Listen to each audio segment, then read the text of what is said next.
Hello everyone, our topic this week was requested by Crazy Larry, Amalfi 5000, Fox Ninja 4000, and Shadow Scar. We'll be going over Nero from the Devil May Cry series.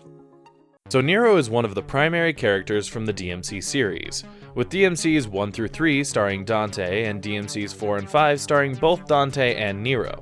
Nero is Dante's nephew and the son of Virgil, Dante's brother and recurring antagonist for the series.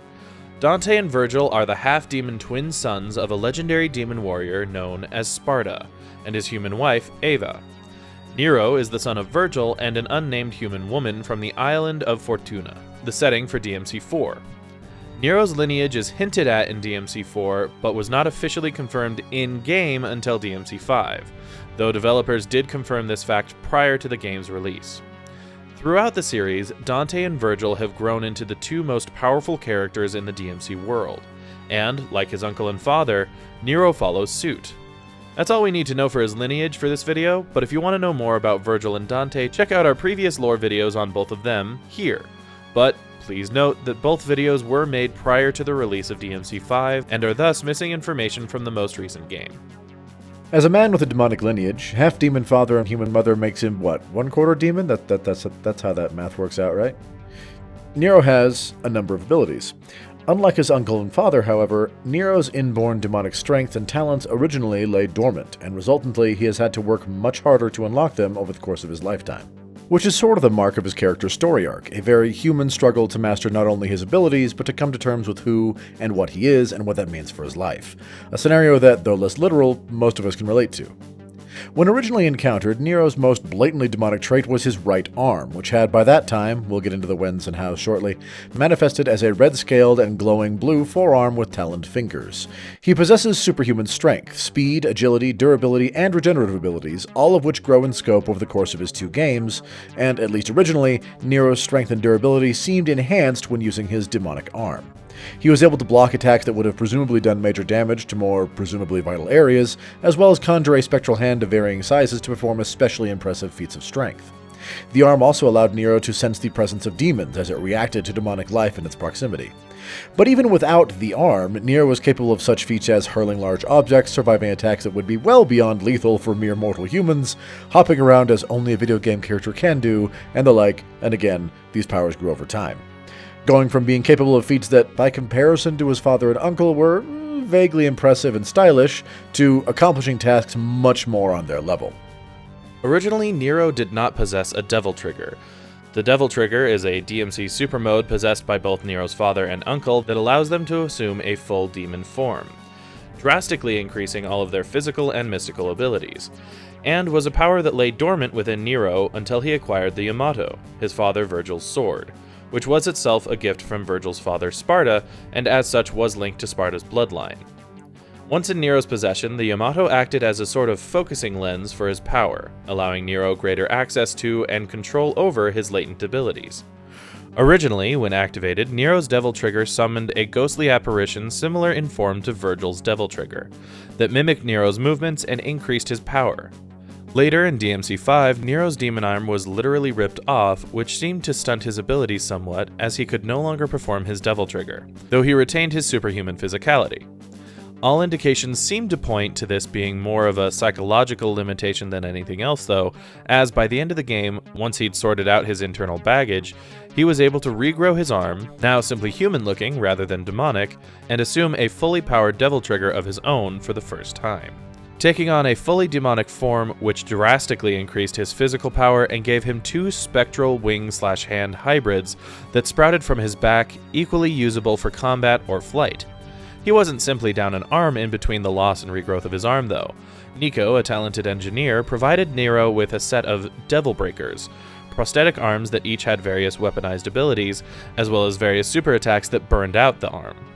As such, Nero carried a brace of these into battle so that he could switch them out either when the situation called for a different weapon, or when one broke. Amazingly, once Nero regrew his own arm, some combination of Nero's own ability and Nico's demonic engineering skill allowed Nero to utilize both the Devil Breakers and his own arm, swapping a Devil Breaker on as if his arm was still a stump when he so desired, or conjuring his flesh and blood arm back into existence at will. Because this is Devil May Cry, and he said so, that's why. On to Nero's personal story. He grew up an orphan on the island of Fortuna and was taken in by Credo and Kyrie, a brother-sister duo, and spent most of his young life with only the two of them as his family. Fortuna is a theocratic island, home to the Order of the Sword, a religious order that revered Dante and Virgil's father, Nero's grandfather, Sparta, as a god. Sparta had spent his final years protecting humanity from demons, and the history of Fortuna tells of Sparta living there for a time and protecting the populace. In his absence, the people began to worship him, and even organized military and research branches of the order in efforts to combat the scourge of demonkind. Credo and Kyrie were devout members of the order, and Nero joined the order as well, receiving training as a soldier, and while he was generally polite about it for his adoptive family's sake, Nero himself was not particularly devout. It's worth noting that during these initial years, Nero had no inkling of his heritage, as he looked and presumably felt human. It wasn't until sometime after his instatement as a knight that his powers began to develop. He routed a demon attack, saving Kyrie, who, it should be noted, is Nero's love interest, not just his adoptive family, but receiving a wound to his arm. In the wake of his injury, Nero's arm began to transform, until it assumed the previously mentioned demonic arm form. Initially, Nero believed that the transformation was some kind of infection, but as time went on, that concern faded, and he began to train in secret to master his newfound abilities. He kept his arm under wraps, literally like in a sling, both because he was ashamed and unsure of what he was becoming, but also likely for his safety. After all, he literally worked for a militant anti-demon organization.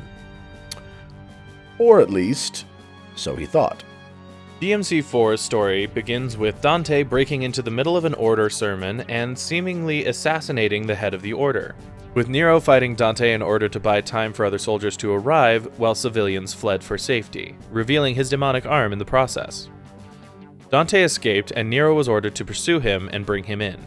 Nero would spend the first half of the game tracking Dante down while demons flooded the island, with the two battling on more than one occasion, Dante humoring Nero each time.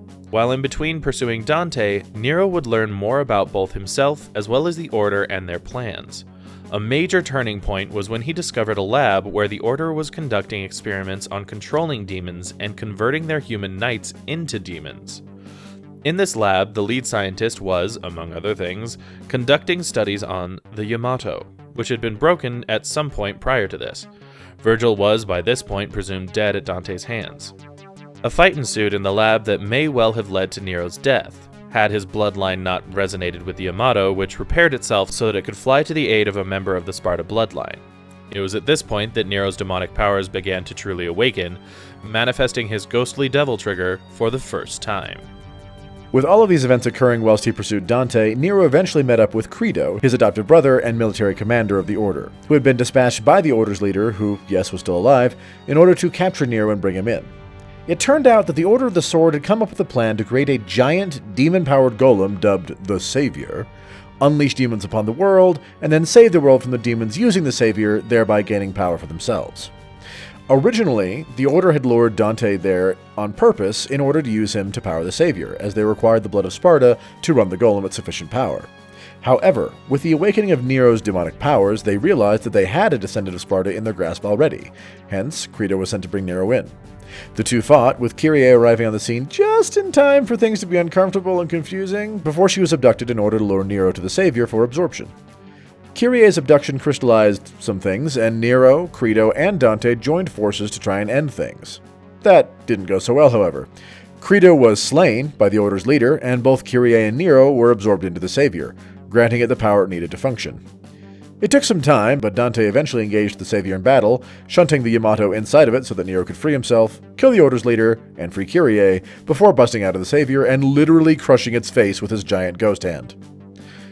By this point, Nero had largely come to terms with his demonic lineage, and especially with Kyrie's acceptance, accepted what he was, coming to the realization that what he was did not change who he was. He and Dante parted on good terms, with Dante even letting Nero keep the Yamato, entrusting it to Nero's care. Nero didn't know it then, but Dante did this as much because he liked the cut of Nero's jib as the fact that Dante had realized that Nero was his nephew. Flash forward about 5 years, and DMC5 begins. Nero and Kyrie were living together by this point, and were taking care of a handful of orphan children. Nero had also opened a Devil May Cry branch of his own, Devil May Cry being his uncle Dante's devil hunting business. Prior to the start of the game, Nico showed up on Nero and Kyrie's doorstep looking for information on the Order's crazy demon tech. Though initially reluctant, Nero eventually showed her where some of the plans could be found, and partially in exchange for help with equipment maintenance, they even gave Nico room and board while she stayed in town to piece together as much information on the demon tech as she could. Nico had been living with Nero and Kyrie for about a year by the time DMC5 begins. Virgil, Nero's father, apparently not dead, though darn close, shows up, cloaked enough to be nearly unrecognizable, and literally rips off Nero's demon arm, somehow drawing the Yamato out of it, which is what Virgil had come for, and using it to teleport away. The Yamato is said to be sharp enough to cut even space, and is often used to teleport. Roughly a month passes between that event and the next segment of the game, by which point Nero, Dante, and their allies have been gathered together by V to battle a new threat, Urizen, who V claims is the one who took Nero's arm. They all engage Urizen in battle but fail and are either captured or fall back. The rest of the game picks up one more month later, during which time Nico put together her first Devil Breaker for Nero, using the broken body parts of a demon that Nero had killed, presumably with help from that demon tech research she'd been digging around for.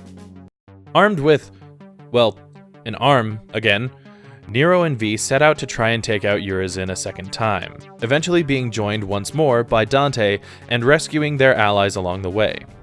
During this game, more than anything else, Nero struggles with feelings of inadequacy, their initial failure and his inability to add much to the battle in particular weighing heavily upon his shoulders, and Dante continually trying to push Nero out of the fight wasn't helping. Eventually it's revealed that Dante wasn't trying to dissuade Nero from the confrontation because he thought Nero was too weak, as Nero had believed, but because Dante had figured out that Urizen was actually Virgil. They wouldn't realize the full details until later, but Urizen and V were actually the demon and human halves, respectively, of Virgil, split by the Yamato. Dante had been trying to get Nero to back off because he didn't want Nero to have any part in killing his own father. This is also when Nero learned that Virgil was his father in the first place. Let me guess. I'm dead weight? Well, you can That's shove not it. it, Nero. What is it then? He's your father! What? It was a heavy conversation. Eventually, Urizen and V recombined once again into Virgil, presumably more powerful than ever before, and Dante, also more powerful than he'd ever been, told Nero in no uncertain terms that this was not his fight, before Dante set off to have one last confrontation with his brother. Nero wasn't having it, though. He wasn't about to lose both of the only blood family members he had so soon after learning they existed in the first place. His emotions and will reached clarity. He determined that he wouldn't let the people close to him die, as Credo had died years before, and it was in this moment when, for the first time, he activated his full Devil Trigger, entering a full demon form and stopping Dante and Virgil from fighting. Virgil, obstinate as ever, battled his son, but lost. And at that point, they agreed to work together to solve the overarching problem that Virgil had created while split into two beings. Virgil and Dante descended into Hell to cut the problem off at the roots and seal the portal to Hell, which would lock the two of them on the other side. Nero didn't like it, but he was persuaded to remain on the Earth side, giving Dante and Virgil the comfort of knowing that someone was left behind to keep Earth out of trouble. The only person on Earth with the power comparable to theirs. Nero. And that's basically Nero, youngest member of the Sparta clan. We hope you enjoyed this video. If you did, please leave us a like, and if you know someone you think might like it, share it with them. If you have ideas for more videos you'd like to see us do in the future, do like Crazy Larry, Amalfi 5000, Fox Ninja 4000, and Shadow Scar, and let us know in the comments down below. If you'd like to see more videos from us in the future, be they lore or Let's Play, go ahead and hit that subscribe button. In the meantime, this has been True Masters and Morons, signing off. Thanks for watching this video. If you want to see more like it, hit this subscribe orb. To see our last Let's Play, click or tap the link on the right. For our last lore video, go to the link on the left. And for a video chosen by the gods of YouTube from our channel, hit that link on top. Thanks for watching, and we'll see you next time.